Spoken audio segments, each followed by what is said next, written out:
Ժողովուրդ ջան, այստեղ տեսնում ենք բոյբոյի հետքեր են, ամբողջ բանջարանոցում կա այս հետքերը։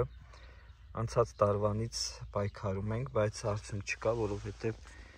այստեղ մենք գոմաղբի կույտ ունենք, դրա համար կարծես թե չի օգնում։ Ու այս անգամ փորձեցի մի հատ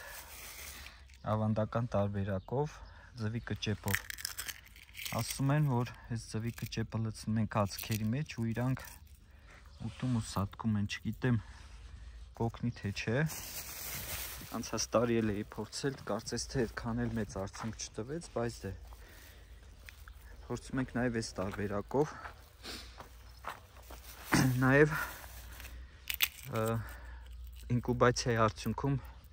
հավաքված այդ 80 ձվի կճեպներն եմ լցրել։ Արդյունքի մասին չեմ կարող ասել, որ ինչ որ արդյունք է տալիս, բայց դե այս էլ տարբերակը, անցած տարի նաև պիվայով փորձեցի գարեջրով։ Ճիշտ է, մի քանի հատ հավաքվել էին, բայց էլի արդյունք չկա։ Չգիտեմ դուք ոնց եք պայքարում բոյբոյի դեմ ու հետաքրքիր է նաև թե դուք ինչ եք անվանում այդ վնասատուին։ Վստահ եմ շատերի բանջարանոցում կա ու շատերի տա վնաս տալիս։ Ինքը սածիլը բույսերը կտրում ուտում է։ Ձմռանն էլ փորձեցի ինչ որ տարբերակով իրանց դեմ պայքարել։ Ամբողջ ձմեռ այդ գոմաղբի կույտը ես պահով շրջում էի, որպեսզի հավերը քուճուճ անեն ու ահագին այդ ժամանակ դուրս էին եկել ու հավերը կերել էին, բայց ինչպես տեսնում եք դեռ ամբողջը չի։ Իհարկե գիտեմ, որ լավագույն տարբերակը բանջարանոցի տարածքից այս գոմաղբի կույտը հեռացնելն է, բայց այս պահին դեռևս հնարավորություն չունենք տեղափոխելու այդ գոմաղբը ու ինքը տարեց տարի կուտակվում է։ Ինչ որ մի մաս տալիս ենք հողին, բայց ամբողջը չենք կարա տանք, որովհետև շատ է։ Այս տարբերակով փորձենք նաև ինչ որ դեղեր կբերենք սածիլի ընթացքում կտանք, ճիշտ է դեղերին այդքան էլ կողմ չեմ, բայց դե այլ տարբերակ չկա։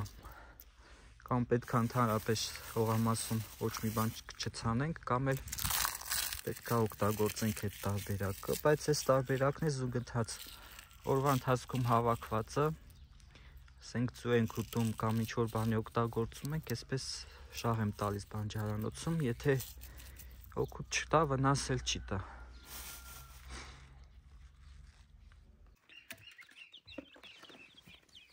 Ժողովուրդ ջան, այստեղ մի փոքր նեղված կա ճտերի համար, դրա համար որոշեցի այս սագիկներին արդեն հանձնել իրա մորը։ Հիմա իրանց առանձին տեղ կտեղափոխենք ու մայրը կգցենք իրա դեմը հասկանալու համար կընդունի թե չէ։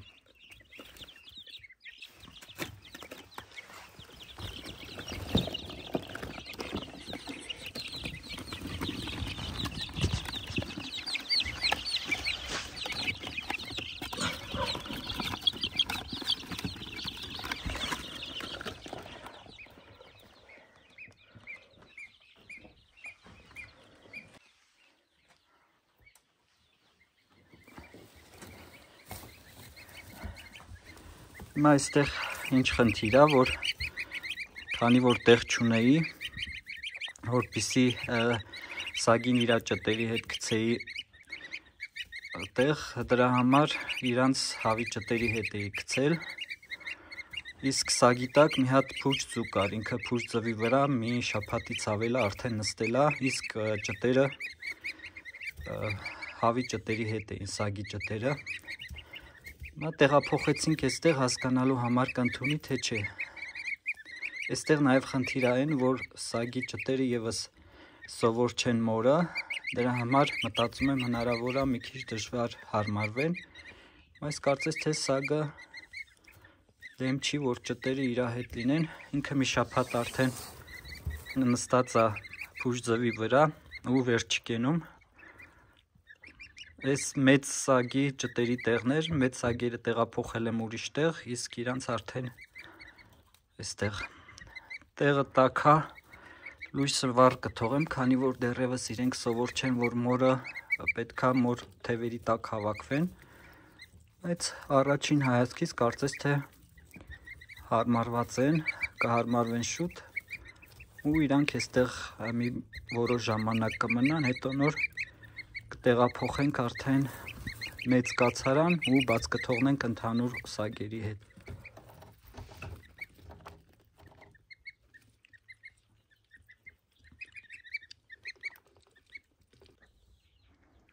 Կարծես թե միանգամից ընդունեց։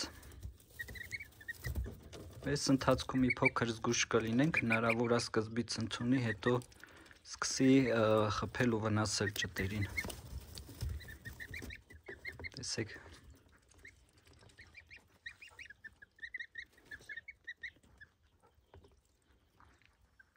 Ճտերը միանգամից հավաքվեցին իր մոտ, բայց ինքը մի փոքր անհանգիստ է։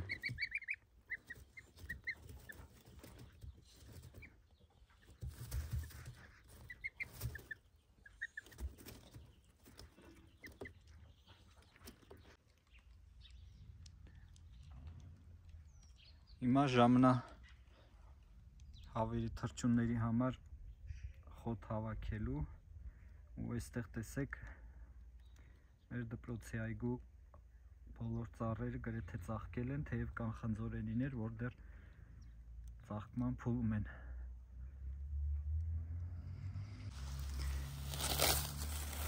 Թեև ձյուն եկավ ծաղկի վրա,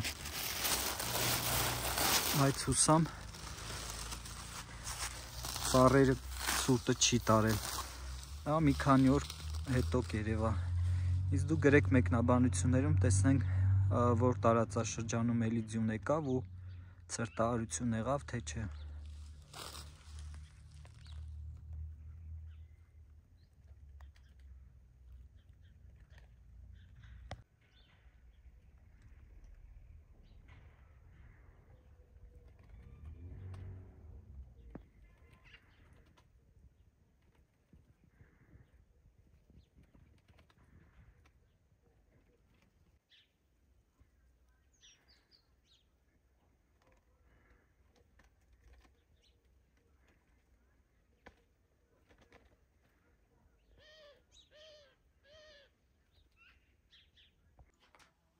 Սա էլ հնդկահավերն են, ժողովուրդ ջան։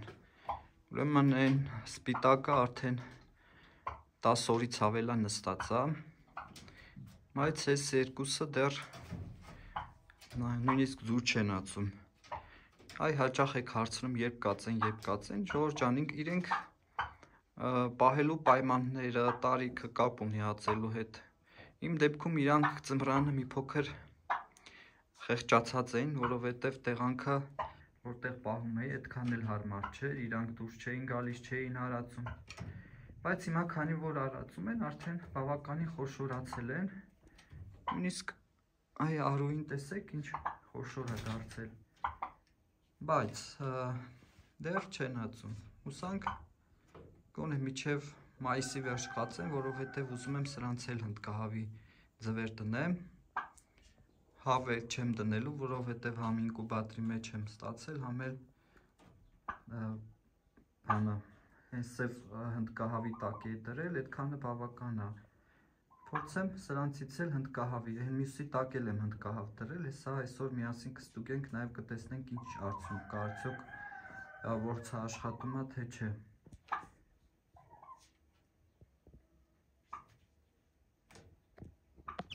Ինկուբատրի ճտերը արդեն 15 օրական են ու արդեն այս չափն ունեն, իրանք դեռ կոմբիկերի վրա են նստած, կոմբիկեր են ուտում ու արդյունքից դժգոհ չեմ, բայց տեսեք իրենց տեղ ինչքան նեղա ու դրա համար շուշուտ են կեղտոտում, ընդամենը 3 օր առաջ եմ մաքրել, բայց էլի նույն վիճակն է, տեսեք կեղտոտում են, ճիշտ է չոր ատակները, որովհետև լույսը վառած է, իրանք անընդհատ տաք է լինում ու չորանում է, բայց շատ նեղա ու դրա համար այսպես շուտ կեղտոտում են։ Հիմա այսօր էլի մաքրելու եմ ու փորձելու եմ տեղը մի փոքր լայնացնել, որովհետև իրանք արդեն չափերով մեծանում են ու այդ նեղվածքը կարա առաջացնի իրար կցահարելու ցանկություն։ Ու կարող են իրանք իրար վնասեն։ Դրա համար մի փոքր կլայնացնենք ու նաև այսօր որոշել եմ իրանց նաև կանաչ խոտ տալ։ Դա էլ կնկարեմ ու ցույց կտամ։ Սրանք այդպես էլ հարմարվեցին։ Շատ արագ, նույնիսկ նկատելի չէր, որ իրանք մի շաբաթ առանց մոր են անցկացրել։ Հիմա այստեղ էլի լույսի տակ պահում ենք, մինչև մի փոքր խոշորանան ու արդեն եղանակն էլ կտաքանա, մնացածի հետ բաց կթողնենք ընդհանուր արածելու։ Տեսեք ոնց են հասկացնում, որ ջուր են ուզում։ Առավոտվանից ջուր չեմ լցրել ու իրենք այսպես գնում գալիս ու սենց շուտ հարմարվեցին։ Դա լավ է, որ շուտ հարմարվեցին, որտեվ անցած տարի եղել էր այդպիսի դեպք, երբ ձվերից մեկը ինքը լավ չէր ծկլթած ու իրան տեղափոխել է ինկուբատորի մեջ, հետո նորից տեղափոխել մոր մոտ ու մայրը այդպես էլ չընդունեց։ Մինչև վերջ, մինչև հասունանալ, մեծանալը այդ ճտին անընդհատ խփում էր ինքը։ Այս սակերը իրենք շատ ինտելեկտով խելացի թռչուններ են ու իրենց խփելը շատ դժվար է։ Ու հավանաբար ինքը գիտեր, որ սա իր ճտերն է ու մի շաբաթ ավել ինքը ձվերի վրա նստած, մի փչացած ձվի վրա նստած սպասում էր իր ճտերին։ Տեսեք ոնց են մորը գցահարում։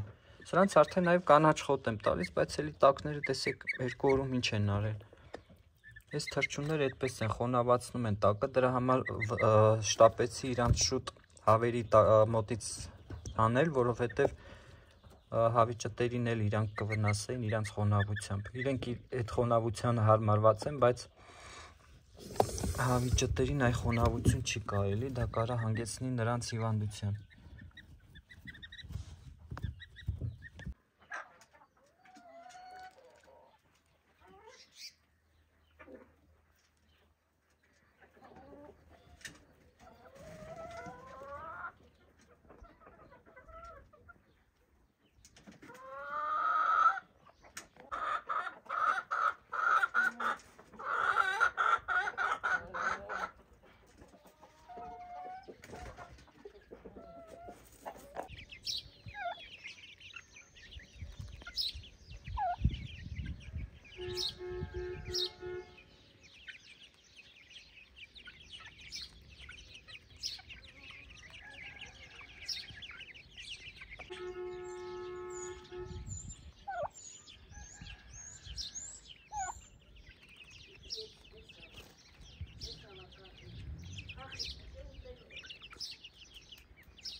Հիմա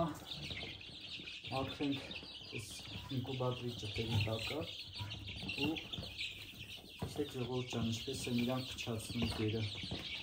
Ճիշտ է, ես առատ այսպես լսում եմ, բայց ուրիշ տարբերակ չկա, այստեղ փոքր է ու գերաման տեղավորելը մի փոքր անհարմար է, սենց ամանների մեջ եմ լցնում, դե բնականաբար որ իրանք արդեն փչացնում են։ Այսինքն մալայով 2-3 օրը մեկ քերում եմ ու սա իհարկե չեմ թափում, լցնում եմ հավերի դեմը, իրանք հպում են, բայց այդ թանկ գերը ճտերը փչացնում են, որը այդքան է լավ, չպետք է մի բան մտածենք։ Ճտերը կարծես թե առողջ են, բայց մեջներից մեկը կա, որ մի փոքր տարօրինակ է, հեսա ցույց կտամ։ Կարևորը տակները չոր է։ Չոր պահելը շատ կարևոր է այս ընթացքում, որովհետև հիվանդությունների հիմնական պատճառը լինում է խոնավությունը։ Խոնավությունից են հիմնական հիվանդություններն առաջանում։ Մի կողմից խոնավությունը, մյուս կողմից է ոչ մաքուր վիճակը։ Այս սա է, որ ասում էի, ինքը տեսեք, ծնված օրվանից այս վիճակում է, ոչ է սենց շարժում անընդհատ։ Ու մի փոքր էլ հևում է, երբ մի փոքր անհանգստանում է, սենց հևում է։ Վազվզում է, ուտում է, բայց այս վիճակում է ինքը։ Մնացածը կարծես թե առողջ են։ Իմիջիայլոց առողջ ճտերի կարևոր պայմաններից մեկը նորմալ ինկուբացիան, այսինքն եթե նորմալ ընթացել ինկուբացիան, ջերմաստիճանը բարձր կամ ցածր, խոնավությունը բարձր կամ ցածր չի եղել, ապա ձվերը առողջ են, ձվերից առողջ ճտեր են դուրս գալիս։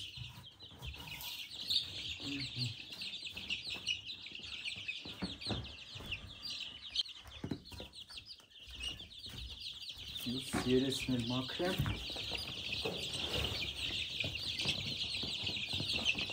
Իմիջիայլոց ոնց ենք հասկանում, որ ճուտը թույլ է կամ հիվանդ է։ Իրան ուղղակի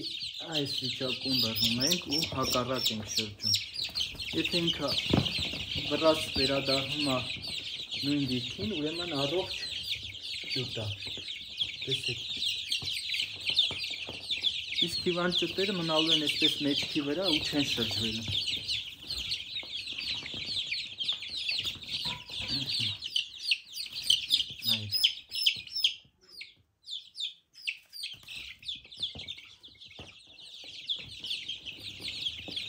Ու տեսնում եք, որ ամբողջ արդեն կացարանի մեծ մասը իրանք արդեն զբաղեցնում են։ Դա նշանակում է, որ տեղը նեղված կա, պետք է բան անենք, մեծացնենք։ Այս ընթացքում իհարկե իրանք մեծանում են, իրանց աճին զուգընթաց պետք է տեղը մեծացնել, որպեսզի իրանց մոտ իրար վնասելու, իրար գցահարելու սովորություն չառաջանա։ Այ պատճառներից մեկը դա է, երբ ճտերը իրար վնասում են, գցահարում են, մինչև արյուն գալ ու նույնիսկ կարող են դրանից ճտերը սատկել։ Այս տեսնում եք խոնավությունը, սա շատ վատ է։ Դա համար պետք է հաճախակի մաքրենք ու չոր պահենք։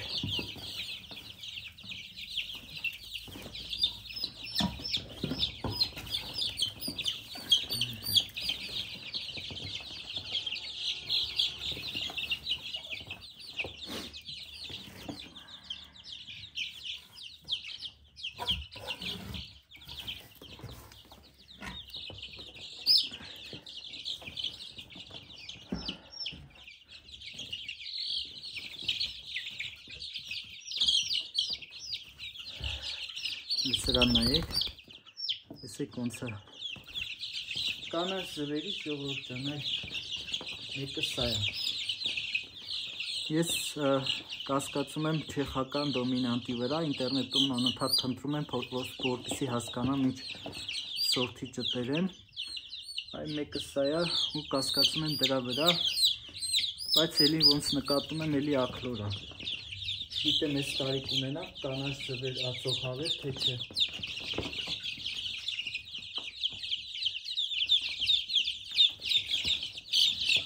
Այսա, աքլորա։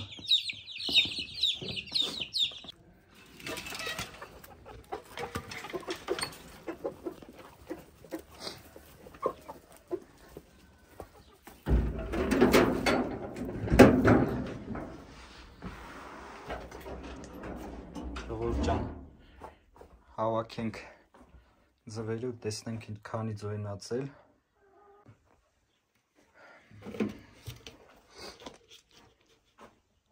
Ու այստեղ արդեն տեսնում եք, որ այսօրվա ձվերը ամեն օր չէ, որ այսքան հաց ունեն, բայց այսօր ոնց որ թե ավելի շատ են ածել։ 3 6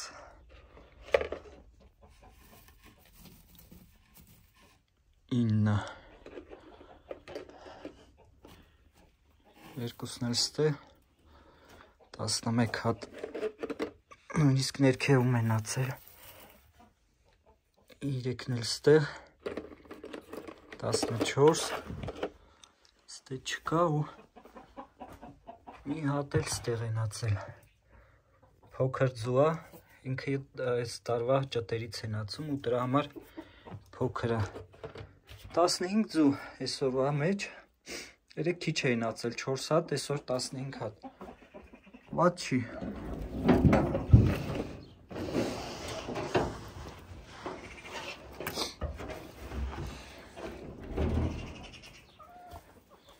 Այսօրվա արդյունքը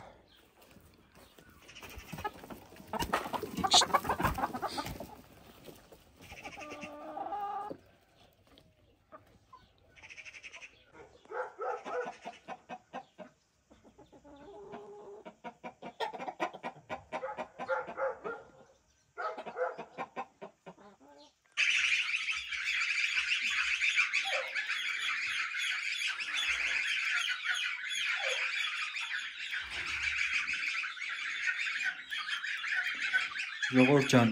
ուրեմն արդեն մոտ 15 օր անցել հնդկավի ձվերը դնելուց հետո եւ ուզում եմ արդեն ստուգել ու հանել են ձվերը, որոնք սաղմնավորված չեն։ Հիմա միասին կստուգենք, օգտագործում ենք այսպիսի ֆանարիկ։ Կարող ենք հեռախոսի լույսով ստուգել ու հանել փչացած ձվերը։ Միանգամից առաջին ձուն այստեղ տեսնում ենք, որ սաղմնավորված է։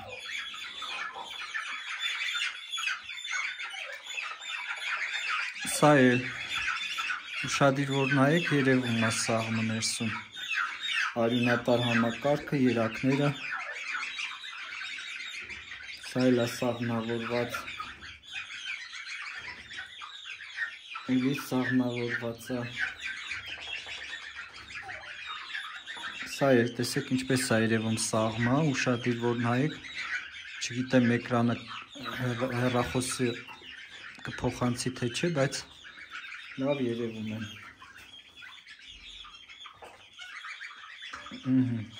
Սա երևում է, որ սաղմ չկա սրա մեջ, սա արդեն հանում ենք, որպեսզի ավելորդ հնդկահավին չծանրաբեռնենք։ Էս էլ է սաղմնավորվածում, նայում ենք,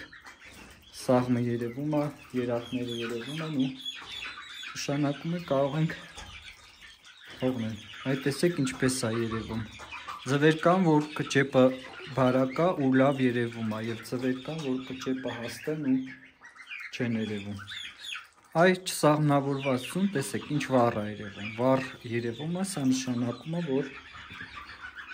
սաղմ չկա, իմաստ չունի պահելը։ Պետք է ճիշտ ժամանակին բացել հանել ձվերը, ստուգելու հանել ձվերը, որպեսզի ավելորդ չծանրաբեռնենք։ Ահա, խնդրեմ։ Վառ երևում է, չսաղմնավորվածում։ Սա էլ ենք հանում։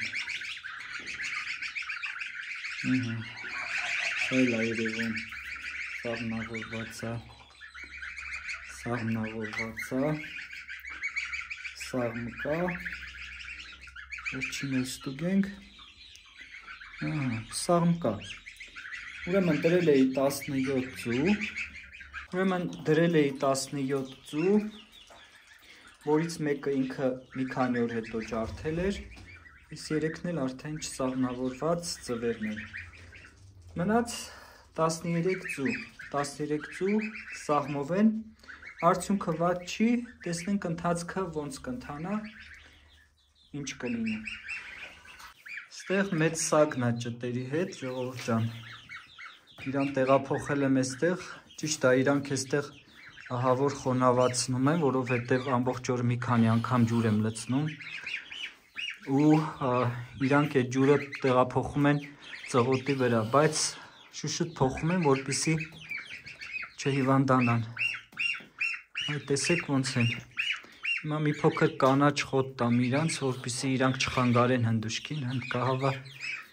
այ այնտեղ գերակրում եմ թուխսը։ Իրանց էլ կանաչ խոտով խափեն, որպեսզի չխանգարեն։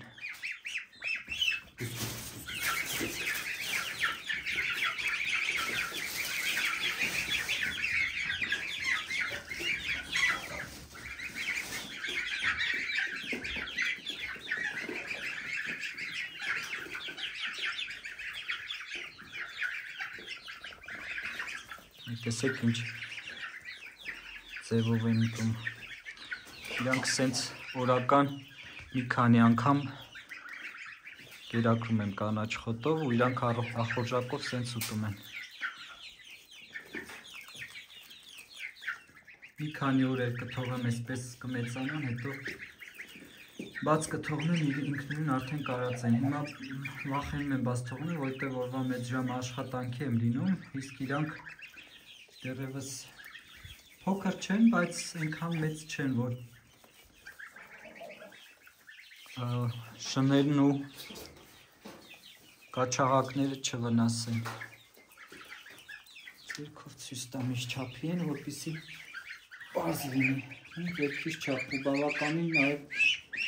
խոշոր են։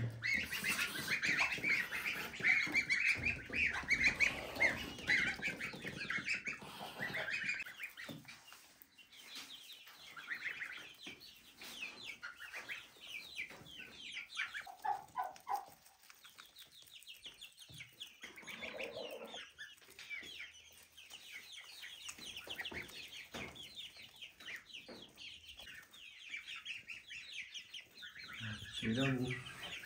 գնաց ծվերի վրա նստեց։ Հիմա ուշադիր պետք է նայենք, որպեսզի կողքերից ծվեր չերևան, այդ սենա մի հատ երևում է։ Ինքան պիտի նայենք, որպեսզի ձուն ծածկի, նոր արդեն փակենք դեմը։ Չնայած ամբողջ օրը իրենք դրսում են եղել, այս ճտերը, բայց էլի ես իրեն շարունակում եմ խոտով կերակրել, այսպես տեսեք ոնց են ուտում։ Ու արդյունքը ուզում եմ ցույց տամ, արդեն 50 օրական ճտեր են։ Բավականին խոշոր։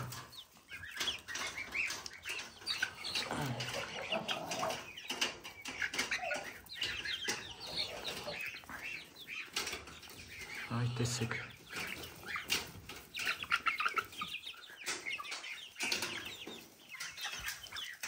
Մի քանի րոպե հետո այս խոտը ամբողջությամբ ուտելու են։